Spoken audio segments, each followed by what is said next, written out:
नमस्कार, मैं हूं संदीप चौधरी। आज सबसे बड़ा सवाल में हम बात करेंगे उत्तर प्रदेश की, लेकिन दो खास मुद्दों की। किसानी या किसान और हिंदू और मुसलमान। क्या आने वाले उत्तर प्रदेश के चुनाव में ये अहम मुद्दे बनने वाले हैं? हिंदू मुसलमान जबरदस्त तरीके से हो रहा है, लेकिन किसानी को लेकर, किसान आंदोलन को लेकर नुकसान के अंदेशे को देखते हुए तीनों कृषि कानून वापस ले लिए गए और न्यूनतम समर्थन मूल्य को और प्रभावी बनाने के लिए एक कमेटी बनाने का गठन भी किया गया। आंदोलन वापसी हो गई, किसानों की घर वापसी भी हो गई, लेकिन अब बटन दबाने की तैयारी हो रही है और उत्तर प्रदेश में चुनावी प्रक्रिया की शुरुआत पश्चिमी उत्तर प्रदेश से होगी। पहले चरण में 58 सीट और दूसरे चरण में 55 सीटों पर बटन दबाए जाएंगे और यह वो इलाका है जहां किसान आंदोलन की गूंज सबसे ज्यादा सुनाई दी। और जब किसान आंदोलन चल रहा था, पिछले साल की बात कर रहा हूं मैं, 5 राज्यों में चुनाव हुए, पश्चिम बंगाल, असम, तमिलनाडु, केरल और पुडुचेरी। और खास पश्चिम बंगाल में तमाम किसान नेता बंगाली नहीं जानते थे, लेकिन बंगाल पहुंच गए। किस लिए? बीजेपी को हराने के लिए, वोट की चोट करने के लिए। और इसी का डर कहीं ना कहीं बीजेपी को था, पश्चिम बंगाल को रिपीट ना किया जाए उत्तर प्रदेश में, तो कानून वापसी हो गई। अब 2 दिन पहले भारतीय किसान यूनियन के अध्यक्ष नरेश टिकैत, राकेश टिकैत नहीं, राकेश टिकैत भारतीय किसान यूनियन के सिर्फ एक प्रवक्ता हैं। उनके बड़े भाई नरेश टिकैत ने क्या कहा कि भाई हमारा तो आशीर्वाद है, हमारा समर्थन है समाजवादी पार्टी और आरएलडी गठबंधन को। ट्वीट भी किए गए समाजवादी पार्टी और आरएलडी की तरफ से कि देखिए आशीर्वाद दे रहे हैं नरेश टिकैत हमारे उम्मीदवारों को। तो ऐसा लगा कि फिर से वोट की चोट करने के मूड में दिखाई दे रहे हैं किसान नेता। संयुक्त किसान मोर्चा, इनमें से एक धड़ा पंजाब में खुद चुनाव लड़ने लगा है, संयुक्त किसान मोर्चा से बाहर कर दिया गया है, यह अलग बात है, बलबीर सिंह राजेवाल और गुरनाम सिंह चलूनी को। लेकिन सीधा सीधा समर्थन, खलबली मची। अगले दिन राकेश टिकैत खुद सामने आए और रफू करने की कोशिश की कि नहीं नहीं, हमारा यह मतलब नहीं था कि समर्थन है, हम तो जी गैर राजनीतिक आंदोलन है, हमारे मन में किसी को लेकर कोई मनमुटाव नहीं है, किसी को हराने के लिए हम मैदान में नहीं उतर रहे हैं, ना ही ऐसी अपील करने वाले। गलत बयान निकाला गया नरेश टिकैत के बयान का। तो जब राजनीतिक बातें होती हैं, हर चीज में कहां राजनीति छिपी है इसका आकलन भी किया जाता है। थोड़ा पीछे हट रहा है क्या किसान मोर्चा भी, किसान नेता भी? संजीव बाल्यान कद्दावर नेता हैं, केंद्रीय मंत्री हैं, मुजफ्फरनगर से सांसद हैं, उन्होंने भी नरेश टिकैत से मुलाकात की। नरेश टिकैत ने कहा ये तो भाई जैसे हैं, इनसे तो हमारी मुलाकात होती रहती है। और किसान आंदोलन के दौरान भी लगातार ये बयान आए और मेरे कार्यक्रम पे एक नहीं कई बार माना राकेश टिकैत ने कि हां, हमने तो पिछली दफा बीजेपी को वोट दिया था, इस दफा हम नहीं देने वाले हैं, पर अब गैर राजनीतिक बना रहे हैं। उसी कड़ी में एक और दिलचस्प बयान आया राकेश टिकैत का कि गोरखपुर से चुनाव लड़ रहे हैं योगी आदित्यनाथ, उन्हें जीतना चाहिए क्योंकि मजबूत विपक्ष भी चाहिए। तो यह कंफ्यूजन फैलाने के लिए है या बीजेपी के खिलाफ जो नाराजगी थी वो थोड़ी कम होती दिख रही है क्या जमीन पर, इसीलिए संभल संभल कर अब बयान देने लगे दोनों टिकैत बंधु? उधर 2 दिन बाद विश्वासघात दिवस मनाने निकल पड़ेंगे किसान नेता, खुद राकेश टिकैत। लखीमपुर खीरी जाएंगे कि वहां पर अभी तक इंसाफ नहीं हुआ है। अजय मिश्रा टेणी को, जो केंद्रीय गृह राज्य मंत्री हैं, उन्हें अभी बर्खास्त नहीं किया गया। अरे किसान रौंद दिए गए,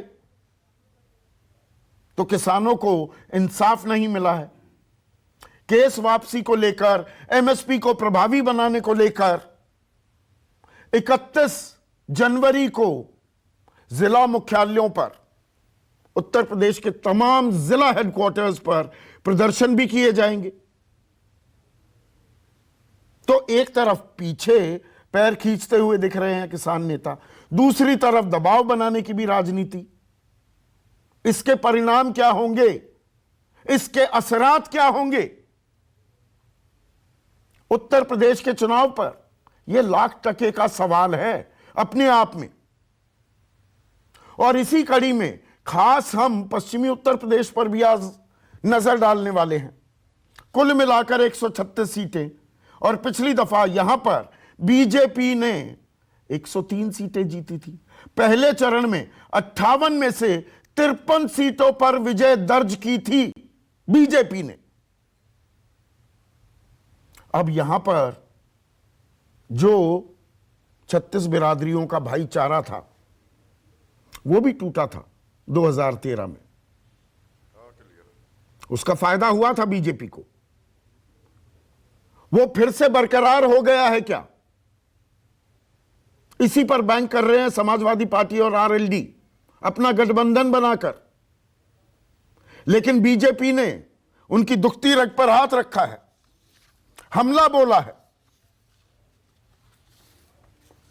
उत्तर प्रदेश के उप मुख्यमंत्री केशव प्रसाद मौर्य, जब पहली लिस्ट जारी की गई पश्चिमी उत्तर प्रदेश के लिए समाजवादी पार्टी और आरएलडी की, तो कहा कि हम अपराधियों, माफियाओं या दंगाइयों का साथ नहीं छोड़ सकते हैं। यह अखिलेश यादव का स्पष्ट संदेश है।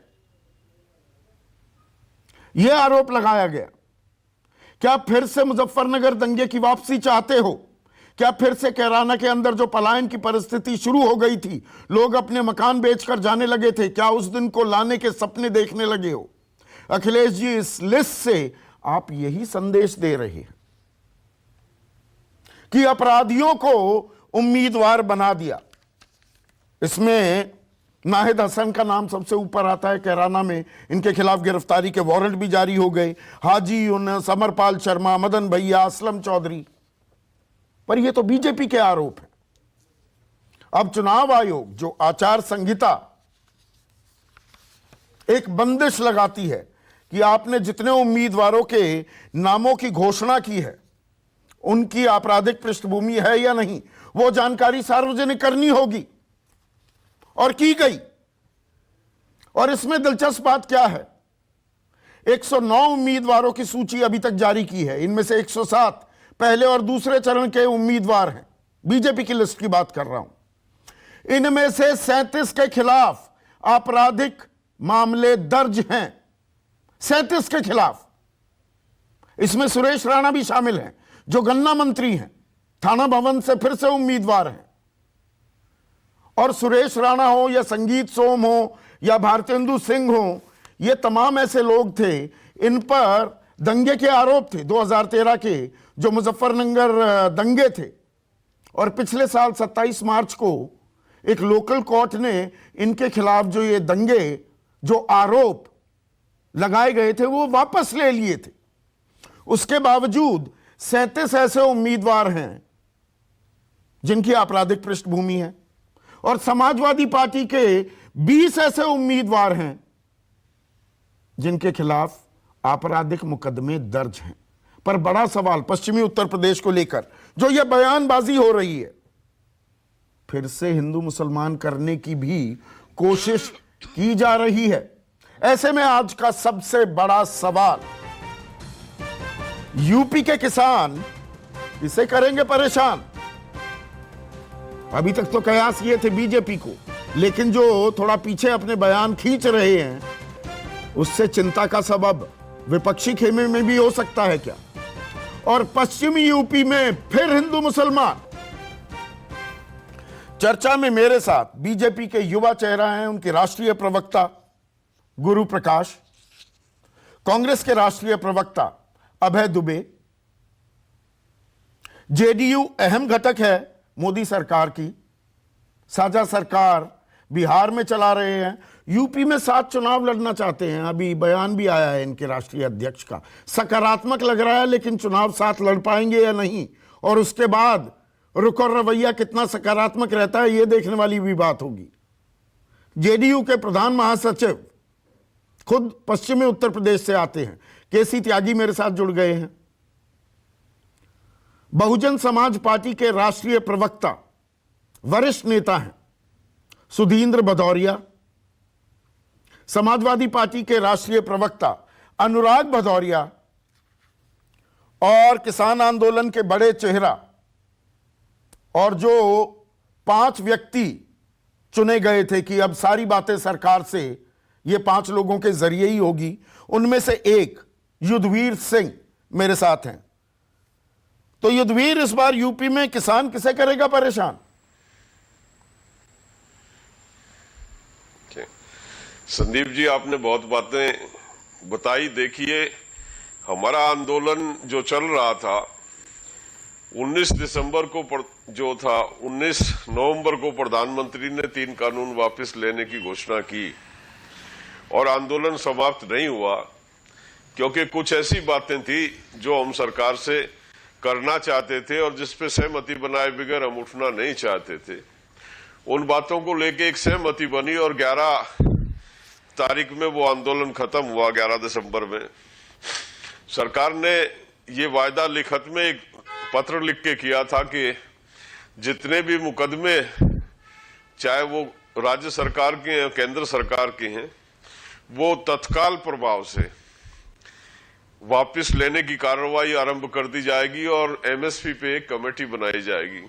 और अन्य छोटी मोटी बातें थी, लेकिन ये मुख्यतः ये था। और शहीदों के जो मुआवजे की बात थी उनमें उन्होंने स्पष्ट कहा था और मेंशन किया था कि ये 4 राज्यों से तो बात हो गई है, सिद्धांत इनकी सरकारें तैयार हो गई हैं और बाकियों को भी एक सलाह दी जाएगी इस विषय को लेके। ये बातें तय होके और आंदोलन 11 तारीख को खत्म हुआ पिछले महीने। हमने उसी दिन जब आंदोलन समापन किया था तो ये तय कर लिया था कि 15 जनवरी को हम समीक्षा करेंगे, सरकार ने अपने वायदे जो किए थे उस पे कितना अमल किया, सरकार क्या रवैया क्या। 15 तारीख की बैठक में जब हम सब इकट्ठा हुए तो जहां से चले थे वहीं खड़े। सरकार ने आंदोलन समापन के बाद ये समझ लिया कि अब तो आफत टल गई है और अब इस पे सोचने विचारने की या करने की कोई आवश्यकता नहीं है, और सरकार उन इश्यूज पे बिल्कुल साइलेंट होकर सो गई सरकार।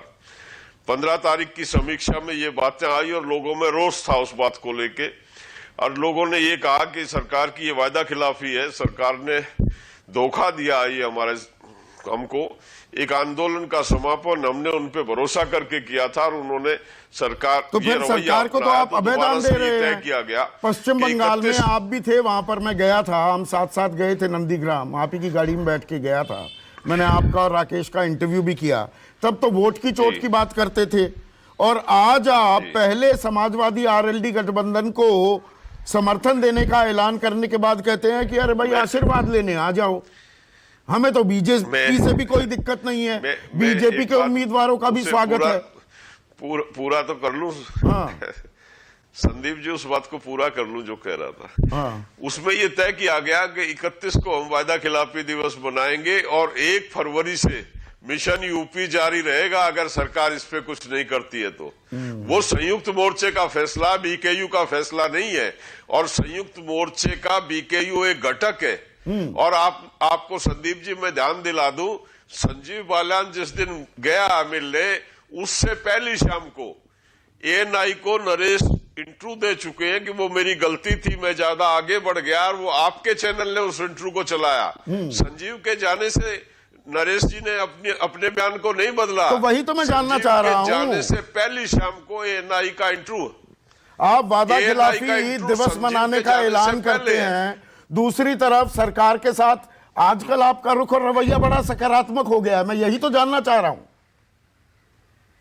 नहीं, और नहीं, खुद ऐसा- कह रहे ऐसा हैं कि बिल्कुल 15 ऐसा तारीख नहीं को है। अगर हमने समीक्षा सकारात्मक की, होता सरकार तो- ने कुछ नहीं, हम तो जस के तस हैं, 11 दिसंबर वाली स्थिति में हैं। जी बिल्कुल, बिल्कुल वही कहा हमने। और हमने ये भी कहा, उसको भी मेंशन करो ना, हमने उस दिन ये भी कहा है कि 1 तारीख से मिशन यूपी जारी रहेगा। ये संयुक्त किसान मोर्चे का फैसला है। कोई उसमें अगर प्रगति नहीं होती है तो 1 तारीख से मिशन तो यूपी 1 जारी तारीख रहेगा। से ये अभी तो ठीक कह रहे बात हो है। जो हम आएगा सीधे आशीर्वाद तौर लेने पे हम किसी- आशीर्वाद दे देंगे, सबका स्वागत है। फिर वो स्वागत बंद हो जाएगा, स्वागत कार्यक्रम बंद हो जाएगा अरे 1 फरवरी से।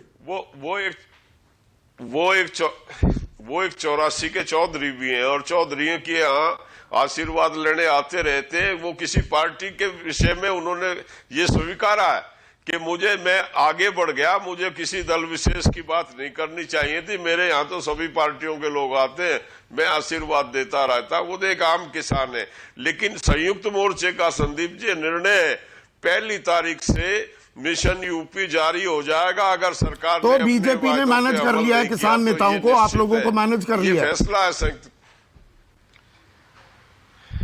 नहीं, आप मैनेज कर लिया। हम कह रहे हैं आंदोलन करेंगे, 1 तारीख से आंदोलन शुरू करने की बात कर रहे हैं, तो मैनेज होने की कहां से बात आ गई, बताओ संदीप जी। नहीं, आप तो वोट की चोट की बात करते थे ना, मैं आपके पुराने ऐसा बयान कुछ नहीं है। आपके सामने पेश कर रहा हूं।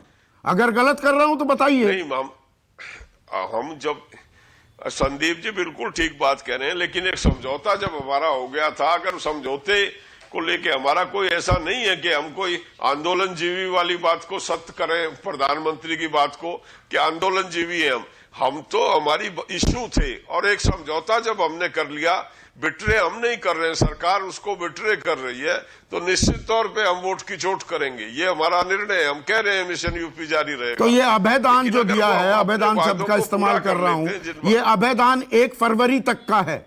आज हम 19 जनवरी में बैठे हुए हैं। 1 फरवरी 31 को हमारा एक्शन शुरू हो जाएगा। विरोध दिवस के रूप में हम उसे मनाएंगे, और 1 तारीख से हमारा मिशन यूपी शुरू हो जाएगा। वो 1 तारीख तक सरकार को है कि वो अपने वायदों को या तो पूरा कर दे, वरना वोट की चोट होगी। हमारा पहले रवैया था वही रवैया रहने तो वाला, वरना वोट की चोट होगी। वो बिल्कुल निश्चित तौर पे होगी। तो अभी बिल्कुल फिलहाल के निश्चित लिए तौर पे। फौरी राहत में शब्द इस्तेमाल कर लूं गुरु, आप लोगों को किसान आंदोलन को लेकर 12 दिन की टाइमलाइन सेट कर रहे हैं यहां पर युद्धवीर सिंह।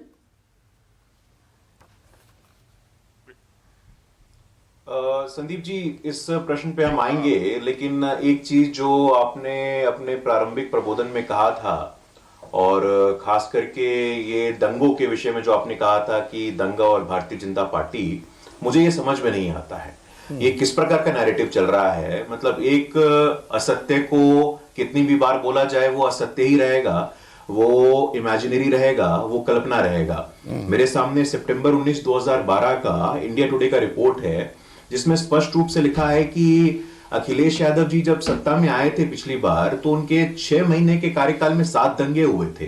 कोसी कलान जून 1, 2012 4 लोगों की हत्या हुई थी। प्रतापगढ़ जून 23, 2012, बरेली जून 22, 2012, लखनऊ 17 अगस्त 2012। तो मुझे ये समझ में नहीं आता ये नैरेटिव क्या है। दंगे किसी के शासनकाल में होते हैं, दंगाई किसी पार्टी में होते हैं, उनको अनावश्यक भारतीय जनता पार्टी से जोड़ के देखना। आप 2012 की बात करते हैं, 2014 की बात करते हैं, 2017 के पहले कौन से दंगे हुए थे संदीप जी? 2019 के लोकसभा चुनाव से पहले कौन से दंगे हुए थे? तो मुझे लगता है कि इस प्रकार की बाइनरी ये जोड़ करके देखना ठीक नहीं है। अभी 21वीं सदी में मुझे लगता है प्रोग्रेस की, परफॉर्मेंस की, नीतियों की बात नहीं होनी नहीं, चाहिए। ये तो बयान आपके खुद के उप मुख्यमंत्री के है ना, ये मेरा नैरेटिव नहीं है।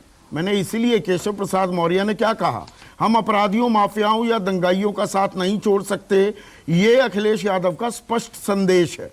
फिर वो कहते हैं कि आप फिर से मुजफ्फरनगर दंगे की वापसी चाहते हो क्या? फिर से कैराना के अंदर जो पलायन की परिस्थिति शुरू हो गई थी, लोग अपने मकान बेचकर जाने लगते थे, क्या उस दिन को लाने के सपने देखने लगे हो? तो इसमें गलत क्या है संदीप जी? ये उनके शासनकाल में नहीं हुआ था क्या? अच्छा, मुजफ्फरनगर दंगे जिनके शासनकाल में हुए, जिनके सानिध्य में हुए, जिनके संरक्षण में हुए, दंगाई जिस पार्टी के सदस्य हैं, तो ये तो हमें स्मरण करना ही चाहिए। उन दंगों के आरोपियों में क्या संगीत सोम, क्या उन दंगों के आरोपियों में सुरेश राणा, भारतेंदु सिंह, इनके नाम नहीं थे और इनके खिलाफ केस वापस किए गए? आरोपी होना, दोषी होना और वास्तविकता में क्या होना, ये कोर्ट में विचाराधीन है। ये अच्छा। कोर्ट तय करेगा। आप कोर्ट को कहें तय तो करने वो सही दीजिए। है। लेकिन पश्चिमी उत्तर प्रदेश में मुझे लगता है कि नहीं, आप नहीं, ये इस नैरेटिव से मुझे समस्या है संदीप जी। देखिए, चलिए, दंगा हुआ उस विधानसभा चुनाव के दौरान, उससे बाद भी कौन सा दंगा हुआ? 19 के लोकसभा चुनाव में हमें इतना बड़ा मैंडेट मिला, 2017 में इतना बड़ा मैंडेट मिला, उसको दंगा से जोड़ करके अनावश्यक क्यों देखना है? इसीलिए इस नैरेटिव से मैं ताल्लुक नहीं रखता हूं। आपकी अपनी राय है, ये नैरेटिव आपको यदि चलाना है चलाइए, लेकिन इस नैरेटिव से सवाल देखिए, मैं जो सवाल पूछ रहा हूं ना, 23 करोड़ जनता ताल्लुक रखती है। एक सेकंड देखिए गुरु, सवाल मैं सबसे पूछूंगा। जब आप दंगों की, अपराधियों की, दंगाइयों की बात करते हैं तो ये 109 आदमियों की जो आपने सूची जारी की है, उसमें से 37 के आपराधिक रिकॉर्ड हैं। मैं सबके नाम भी गिन सकता हूं, उसमें वक्त ज्यादा लग जाएगा। ब्रजेश सिंह रावत देवबंद से, सुरेश कुमार थाना भवन से, मुकेश चौधरी नकुड़ से, बाबूलाल फतेहपुर सीकरी से, ये तमाम लोग हैं। आपकी वेबसाइट से निकाले, कहीं और से नहीं। एसोसिएशन ऑफ डेमोक्रेटिक रिफॉर्म्स, अब हम बोल लें, ADR, association of democratic reforms, एक बहुत ही प्रतिष्ठित थिंक टैंक है, रिसर्च ऑर्गेनाइजेशन है, और उनका रिपोर्ट है कि समाजवादी पार्टी की सरकार में 56 में से 28 मंत्रियों में क्या मामले चल रहे थे? हत्या के मामले चल रहे थे, रेप के मामले चल रहे थे। निश्चित रूप से क्रिमिनलाइजेशन इन पॉलिटिक्स एक इशू है, लेकिन वो क्रिमिनल है ही क्या? ये न्यायिक प्रक्रिया पे छोड़िए, कुछ तो काम जुडिशरी को छोड़िए ना, जुडिशियल प्रोसेस उनको तय करने दीजिए। ठीक है, पर जो मेरा मूल सवाल देश की जनता पे, उत्तर प्रदेश की जनता पे पूरी निष्ठा है। किसान आंदोलन के थोड़े बदले सुर आपको राहत दे रहे हैं क्या? पर क्या ये फौरी राहत साबित हो सकती है? दो सवाल जोड़ रहा हूं संदीप जी। देखिए, ऐसा है कि उत्तर प्रदेश के तमाम किसान, उसमें हमारे आंदोलनरत किसान भाई भी आते हैं। हमने उनके लिए जो किया है, हम उस आधार पे चुनाव में जा रहे हैं। मेरे सामने आंकड़ा रखा हुआ है, आप इसको कॉन्टेस्ट कर सकते हैं। लगभग 2,54,00,000 किसानों को किसान सम्मान निधि का लाभ उत्तर प्रदेश में मिला है। लगभग 1.5 लाख करोड़ गन्ना किसानों को भुगतान हुआ है। 86 लाख किसानों को 36,000 करोड़ का ऋण माफ हुआ है। एमएसपी के मामले में, हर मामले में आप देखिए, चीनी मिलों के मामले में देखिए, गन्ना किसानों के मामले में देखिए, आप आज पारदर्शिता आई है। जो शुगर मिल्स बंद पड़े हुए थे, उनका आधुनिकीकरण हो रहा है। तो हम इस काम के आधार पर जा रहे हैं। गन्ना किसानों को जो भुगतान हुआ है वो रिकॉर्ड भुगतान हुआ है। आप बसपा का शासनकाल देखिए, सपा का शासनकाल देखिए, वर्तमान का शासनकाल देखिए, हम इस रिकॉर्ड पे जा रहे हैं कि हमने काम क्या किया है किसानों के लिए। इस आधार पे हम चुनाव में जा रहे हैं और हमें पूरा विश्वास है। कैसी त्यागी साहब, किसानों के लिए काम किया है, इस रिकॉर्ड के आधार पर चुनाव में जा रहे हैं। जो आंकड़े गुरु ने बताया, मैं उन्हें कॉन्टेस्ट नहीं कर रहा हूं, पर दूसरी तस्वीर भी सामने रख दूं। 27 रुपए प्रतिदिन कमाता है किसान, 74,171 रुपए का उसके ऊपर कर्ज है, 45 लाख करोड़ रुपए का नुकसान 15 साल में हो गया, क्योंकि उसे एमएसपी पर खरीदी नहीं मिल पा रही है। किसान सम्मान निधि 2004 महीने में मिलते हैं, उससे ज्यादा तो उसके डीजल का खर्चा बढ़ गया, जितनी डीजल की कीमतें बढ़ी हैं। तो किसानी की नाराजगी मैनेज कर ली है क्या बीजेपी ने? नहीं, इतना तो फर्क संदीप जी हुआ है कि 1 साल से ज़्यादा समय तक किसान धरने पर बैठे रहे। उनके लोगों के बीच में से 700 से ज़्यादा लोगों की शहादत हुई। उन्होंने वो तीनों मौसम जो अपने खेतों में गुजारते हैं, जाड़ा, बरसात और गर्मी, वो तीनों सड़क पे गुजारे। और 1 साल तक जैसे उनका कोई सुनने वाला नहीं है भगवान के अलावा, ऐसे उनकी उम्र गुजरी। मैं इस बात के, मैं किसी आंदोलन का इसलिए भी समर्थक हूँ चूँकि मेरा राजनीतिक जीवन की शुरुआत ही चौधरी चरण सिंह के नेतृत्व में किसान आंदोलन से हुई थी। लिहाजा उनकी तकलीफ़ों के बारे में ये कोई एक पार्टी का भी सिलसिला नहीं है संदीप जी, और न 7 साल की बर्बादी है। इतना मैं बीच में ज़रूर कहना चाहता हूँ अपने नौजवान साथी मित्र से, युद्धवीर सिंह से, कि राजनीतिक दलों से जितनी दूरी बना करके रखोगे उतना ही ये आंदोलन बड़ा बनेगा, व्यापक बनेगा और सर्वग्रह बनेगा। जिस दिन किसी भी राजनीतिक दल के साथ दिख जाओगे तो आप भी अनटचेबल हो जाओगे। मैं बहुत इज्जत के तो साथ, लगता है आपकी सलाह मान रहे हैं ना, दूरी अब सबसे बना ली, अब कह रहे हैं सबको आशीर्वाद दे देंगे, सबके लिए दरवाजे खुले हैं। पहले तो वोट की चोट की बात करते थे, अब युद्धवीर कह रहे हैं 1 फरवरी को देखेंगे वोट की चोट। फिलहाल के लिए तो अभेदान है। ऐसा है कि इनकी जितनी मांगे हैं प्रधानमंत्री ने स्वीकार की हैं, मैं उसको धन्यवाद देना चाहता हूं, लेकिन वो कागजों पे ना रहें, वायदों की शक्ल में ना रहें। इसलिए नरेंद्र तोमर जी से भी मैं कहना चाहता हूं कि अब जब ये आंदोलन भी वापस हो गया है और आपने मांग भी सारी स्वीकार कर ली हैं, उस पर क्रमबद्ध कार्यक्रम के तहत एमएसपी वाला भी मामला, कानूनी वाला भी खत्म करो, सबके मुकदमे वापस करो और जो शहीद हुए हैं उनके घर पर राज्य सरकार के प्रतिनिधि जाकर के सम्मान निधि, कोष नहीं सम्मान निधि दे करके आए। यहां से शुरू करना चाहता हूं। पर 11 दिसंबर और से जो 19 आपने जनवरी कहा- हो गई, सवा महीने से ज्यादा हो गया, अभी आगे कुछ पहल नहीं होती दिखी है।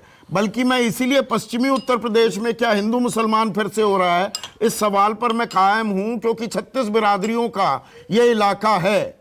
इसमें जात पात नहीं आती, किसान 36 बिरादरियों से आते हैं। तो क्या फिर से यहां पर हिंदू मुसलमान, खास जाट मुसलमान होता दिखेगा और फिर कि जी नुकसान तो हुआ नहीं और देखिए लोगों ने इतनी वोट दे दी, किसानी आंदोलन तो खत्म, ये भी साथ साथ चल रहा है क्या? नहीं संदीप जी, हम तो जिस आंदोलन से निकल करके आए थे, चाहे वो समाजवादी आंदोलन था या चौधरी चरण सिंह के नेतृत्व वाला किसान आंदोलन, हम ना किसी को डरा के वोट मांगते नहीं थे, ना धमका के वोट मांगते थे। और एक ऐसा व्यापक भाईचारा था किसान जातियों का, अल्पसंख्यकों का, पिछड़ी जातियों का। हमें उस जमाने में इस तरह की परिस्थितियां हमारे सामने नहीं थी। हालांकि हम कांग्रेस पार्टी पर, जो उस समय मुख्य शासक दल था, उस पर मल्याना कांड का आरोप लगाते थे, मुरादाबाद का लगाते थे। लेकिन मैं ये नहीं कह रहा हूं कि कांग्रेस पार्टी दंगे कराती थी। कांग्रेस पार्टी के राज में दंगे होते थे, हमारा गुस्सा उनके प्रति रहता था। हम किसी भी प्रकार की सांप्रदायिक तकरीर, हिंसा फैलाने की और वोट के लिए करने की किसी भी तिकड़म के किसी मेरा भी सवाल बड़ा पक्षधर सीधा नहीं है और आप समझते हैं, आप क्योंकि इतने मचौर हैं और अंदर तक समझते हैं खेल को। मैं आपसे ये सवाल पूछ रहा हूं केसी त्यागी, किसान आंदोलन और हिंदू मुसलमान आपस में जुड़े हुए हैं क्या? नहीं, किसानों की जो व्यापक एकता है, मैं बहुत ही अदब के साथ आपसे कहना चाहता हूं, वो मंडल के बाद टूटी भी थी। चौधरी चरण सिंह का जो लोकदल था उसमें जाट भी थे, ठाकुर भी थे, गुर्जर भी थे, त्यागी भी थे, राजपूत भी थे और पिछड़ी जातियों की किसान जातियां थी। जब लोकदल का बंटवारा हुआ, मेरे मित्र सुधीन भदौरिया बैठे हुए हैं, लोकदल के बंटवारे ने जाटों का अलग कर दिया और गैर जाटों का, यादवों के नेतृत्व में मुलायम सिंह जी का अलग कर दिया। वो दुर्भाग्यपूर्ण दिन था। तो किसान एकता टूटी भी है, फिर मंडल में टूटी है वो, चूंकि जो किसान जातियों में ना जाट आए और मंडल का सबसे ज्यादा विरोध जाटों ने किया, चाहे हरियाणा में या पश्चिमी यूपी में। त्यागी नहीं थे उसमें, गरीब ठाकुर नहीं थे। हालांकि सरकार ने जो इकोनॉमिक वीकर सेक्शन के जो लोग हैं उनका भी 10% का आरक्षण करके उस धार को कुंद जरूर कर दिया है जो आरक्षण विरोध की। तो किसानी एका टूटती है क्या, ये भी देखने वाली बात होगी। अनुराग भदौरिया, जो आप बड़े मुतमईन घूम रहे थे, किसानों का फायदा हो जाएगा, पश्चिमी उत्तर प्रदेश में हम लठ गाड़ देंगे, झंडा फहरा देंगे, थोड़ा माहौल बदल रहा है क्या? देखिए संदीप जी, एक बात आपको मान के चलनी पड़ेगी कि किसानों के साथ जो अन्याय सरकार ने किया है, किसान भूला नहीं है। किसानों को जो रौंदा गया है, किसान कैसे भूल जाएगा संदीप जी? और रौंदने वाले को किस तरह से सम्मान मिला है, उसके पिताश्री अभी भी देश के गृह राज्य मंत्री बने बैठे हैं। भारतीय जनता पार्टी अभी भी कुछ नहीं कहती है। 700 किसानों की मौतें हुई है, क्या किसान भूल जाएगा? जिसके परिवार के, हमारी आपकी माँ बहनें विधवा हुई है, क्या भूल जाएगा? जिसके बच्चे अनाथ हुए भूल जाएगा? जिस माँ का बेटा चला गया वो भूल जाएगा?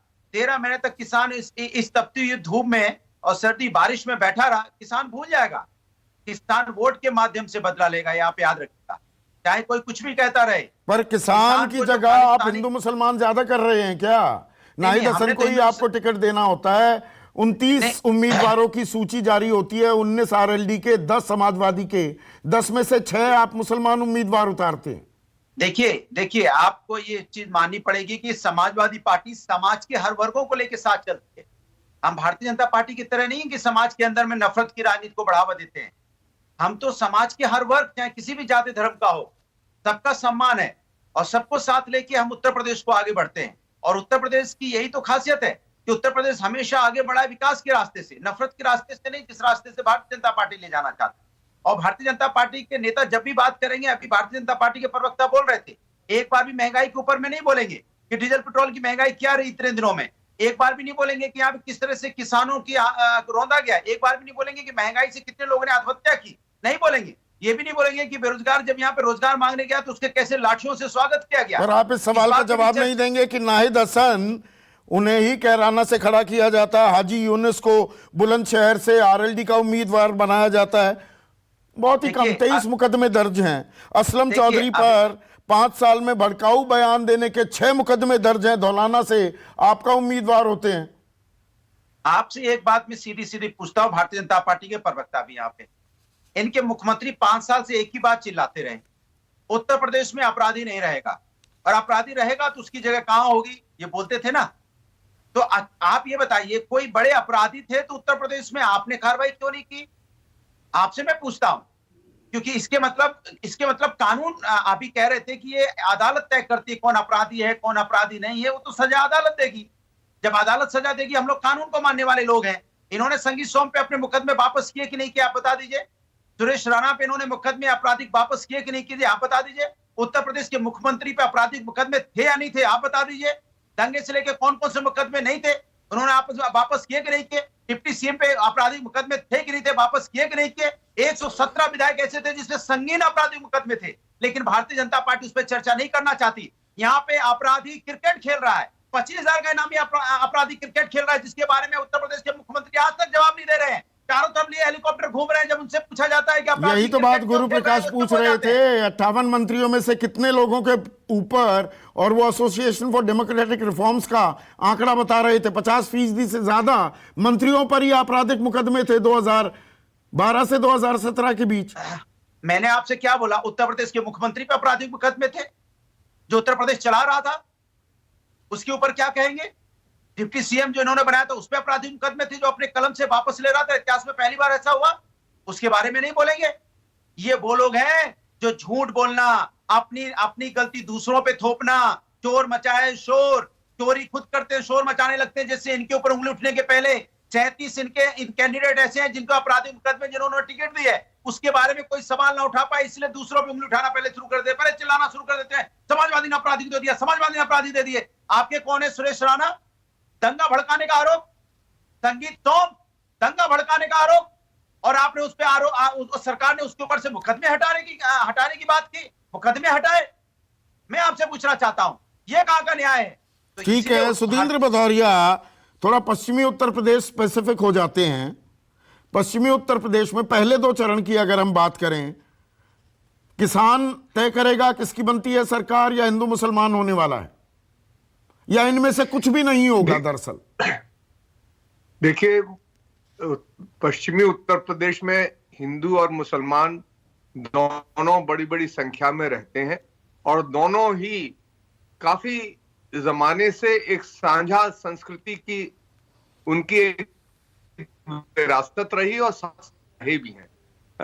मैं ये भी कहूंगा कि अपवाद स्वरूप कभी कभी जरूर टकराव पैदा हुआ, और इसी पश्चिमी उत्तर प्रदेश में जहां इतनी बड़ी संख्या में हिंदू और मुसलमान रहते हैं, सन 47 में आपने देखा होगा बहुत सारे लोग गए, और मुसलमानों का बहुत बड़ा हिस्सा पश्चिमी उत्तर प्रदेश के अंदर है, वो वहीं रहा। उन्होंने अपना वतन माना इसको, और हिंदुओं ने और उन्होंने मिलके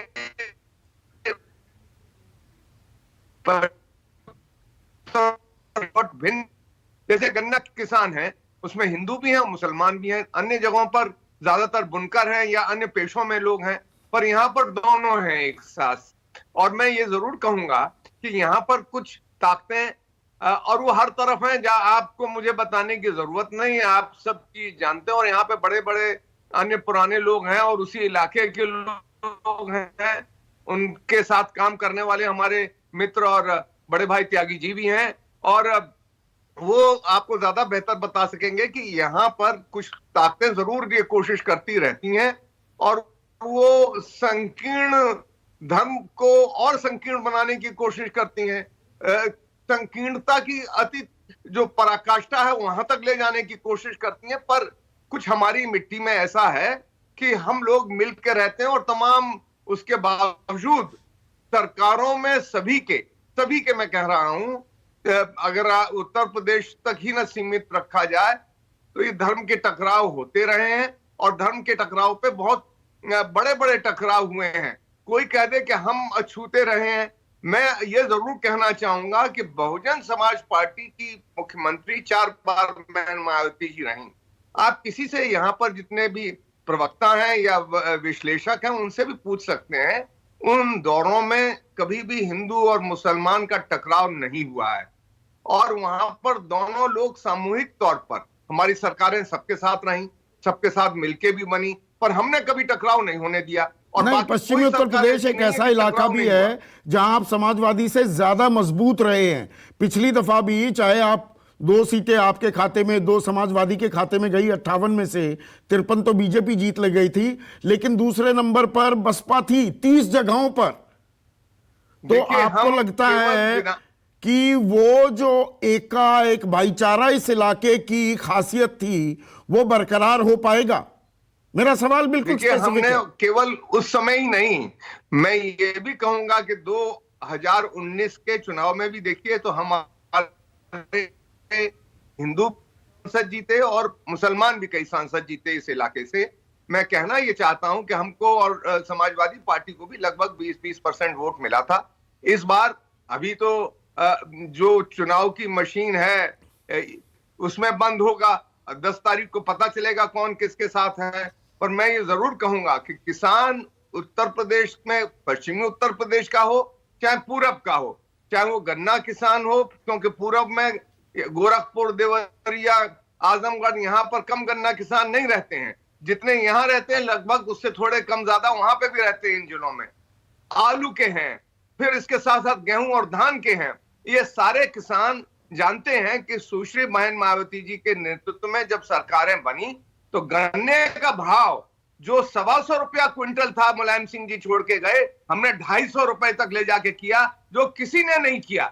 हमने नहीं, किसानी की तो अब सब बात करने लगे हैं अभय दुबे, लेकिन जो ये किसान आंदोलन है इसकी सफलता और असफलता, एक सेकंड सर, इसकी सफलता असफलता चुनाव से भी, यूपी के चुनावी नतीजों से भी गाहे बगाहे जुड़े हुए हैं ना। बीजेपी जबरदस्त जीत हासिल करती है, वो कहेगी देखिए किसान तो नाराज था ही नहीं, है तो मुट्ठी भर किसान थे। बीजेपी को नुकसान होता है तो विपक्ष कहेगा देखिए किसानों की बात की अनदेखी की गई। किसानी कहीं ना कहीं चुनावी नतीजों से जुड़ गया है ना। देखिए संदीप चौधरी जी, मैं त्यागी जी से ना इत्तेफाकी रखते हुए देश के 15 करोड़ किसान परिवारों से यह आग्रह करना चाहता हूं, राजनीति के नजदीक जाइए, भारतीय जनता पार्टी को हराइए। अगर आप चाहते हैं कि तीनों क्रूर काले कानून वापस नहीं आए तो भारतीय जनता पार्टी को हरा दीजिए। अगर आप चाहते हैं कि किसानों का सर फोड़कर लहूलुहान नहीं किया जाए तो भारतीय जनता पार्टी को हराइए। आप अगर चाहते हैं कि किसानों के रास्ते में कील और कांटे नहीं बिछाए जाएं तो भारतीय जनता पार्टी को हराइए। अगर आप चाहते हैं कि उन्हें रोंद कर नहीं मारा डाला जाए तो आप भारतीय जनता पार्टी को हराइए। अगर आप चाहते हैं कि धान 2500 रुपए, गेहूं 2500 रुपए मूल्य का समर्थन मूल्य हासिल करना हो तो भारतीय जनता पार्टी को हराइए। अगर आप चाहते हैं 400 रुपए क्विंटल उत्तर प्रदेश में गन्ने का दाम हो जाए तो भारतीय जनता पार्टी को हराइए। अगर आप देश में चाहते हैं कि समर्थन मूल्य का कानून बन जाए तो भारतीय जनता पार्टी को हराइए। अगर आप चाहते हैं समर्थन मूल्य का कानून, अभय दुबे, आपने क्यों कानून नहीं बनाया? 2006 में स्वामीनाथन आयोग ने अपनी रिपोर्ट दे दी थी, 2014 तक एमएसपी की बात, C2+50 की बात आपने क्यों नहीं लागू की? संदीप चौधरी जी, बहुत ही अच्छा प्रश्न आपने पूछा है। जहां तक बार बार भारतीय जनता पार्टी की ये बात उठाती है तो इनको 9 फरवरी 2015 का शपथ पत्र देखना चाहिए सर्वोच्च अदालत का, जो मोदी जी ने दिया है। मोदी जी ने कहा स्वामीनाथन आयोग की 204 सिफारिशें जो थी उसमें से 175 कांग्रेस की सरकार ने जनवरी 2014 तक हूबहू लागू कर दी। आपको इस सवाल का उत्तर मिलेगा शांता कुमार कमेटी की रिपोर्ट में। उसमें उन्होंने लिखा है, उनके 8वें पन्ने पर 3रे पैराग्राफ में उन्होंने कहा कि यह आवश्यकता इसलिए अब पड़ रही है समर्थन मूल्य की, जो आप आज बात कर रहे हैं। उन्होंने प्रत्यक्ष ये बात नहीं की, लेकिन उन्होंने कहा कि मोदी सरकार को यह क्रम बंद करना चाहिए कि जब फसलें आने वाली हो तो सस्ती फसलें इंपोर्ट करना बंद करें, प्राइसेस क्रैश होती है और किसानों को फसलों के दाम नहीं मिल पाते। ये बात सीएसीपी ने अपनी रिपोर्ट में कही कि मोदी सरकार दाल खरीदकर ऐसे समय बाजार में बेच रही है जब किसानों की फसलें आने वाली तो प्राइसेस क्रैश हो जाती। 2 महत्वपूर्ण लोगों ने यह बात कही। मेरे पास आपने जो कहा था, प्रधानमंत्री जी ने 28 फरवरी 2016 को बरेली की रैली में कहा था, किसान भाइयों 5 साल दो, मैं आपकी आमदनी दोगुनी कर दूंगा। अभी सितंबर में प्रधानमंत्री जी ने रिपोर्ट प्रस्तुत की, क्या आमदनी रह गई? आपने बताया अभी 27 रुपए प्रति किसान की प्रतिदिन की आमदनी रह गई। दूध वाले किसानों की 16 रुपए आमदनी रह गई। 74,000 रुपए का कर्ज हो गया। ये आज हमने एक पुस्तक प्रकाशित की है कि आमदनी 2 गुना नहीं, दर्द 100 गुना दिया मोदी जी ने। उस पुस्तक में हमने प्रामाणिक रूप से सारे दस्तावेज लगाए, मोदी सरकार की सारी रिपोर्ट। उसमें बताया कि इस 2020-21 में चना खरीदा गया 5.31%, मसूर खरीदी गई 0.002%, मूंग खरीदी गई 8.65%, तुअर खरीदी गई 0.26%। हर एक कमोडिटी का दिया है और C2+50 का फॉर्मूला भी दिया है। प्रधानमंत्री जी बहुत लुधियाना की रैली में बोलते थे, तो यही तो आप आंकड़े देंगे, उतने ही लंबे आंकड़े गुरु प्रकाश ने गिनवाए भी और भी गिनवा देंगे कि एमएसपी पर खरीदी कितनी बढ़ा दी गई है, किसान सम्मान निधि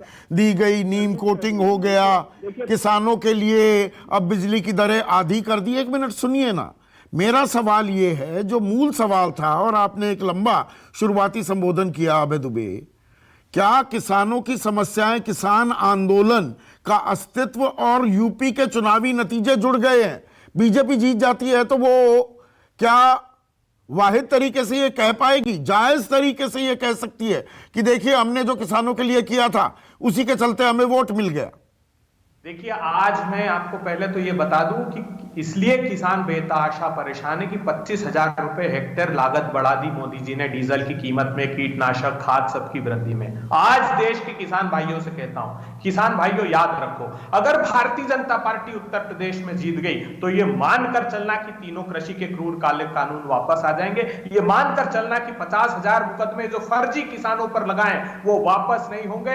ये मानकर चलना कोई समर्थन मूल्य का कानून इस देश में बनने वाला नहीं है। यह निर्णायक लड़ाई है। भारतीय जनता पार्टी की हार के आगे किसानों की आजीविका की जीत है। इसको मूल मंत्र बना लीजिए। उस चुनाव में हार भारतीय जनता पार्टी की हुई थी और कुछ सकारात्मक परिणाम हमको देखने को मिले थे। ठीक है, केसी त्यागी साहब, आपकी बात से ना इत्तेफाकी करते हुए जो बातें कही अभय दुबे ने, आपका रिस्पॉन्स, क्विक रिस्पॉन्स। नहीं, मुझे अपने विद्वान मित्र अभय दुबे जी की किसी बात को मैं नहीं काटना चाहता। कांग्रेस पार्टी का ये चुनाव प्रचार होगा, ये जनसभाओं के भाषण है मेरे मित्र अभय दुबे जी की। मैं तो सिर्फ किसान नेताओं को और किसान संगठनों के लिए मेरा निवेदन है।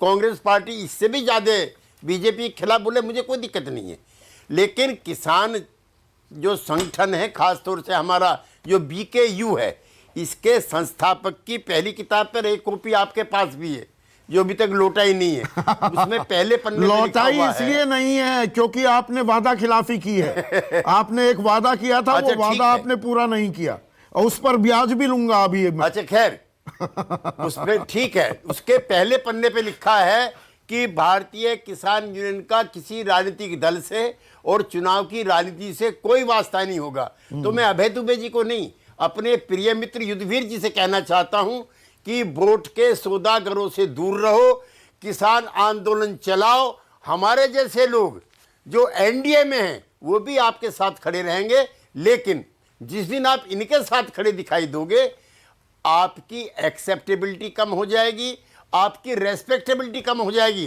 ठीक और है। आपको टिकैत साहब को ना प्रधानमंत्री बनना ना मुख्यमंत्री बनना, इनके राजनीतिक फैसलों के औजार आप मत बनिए। मेरा तो निवेदन अपने किसान, ठीक है, आपकी बात समझ गया।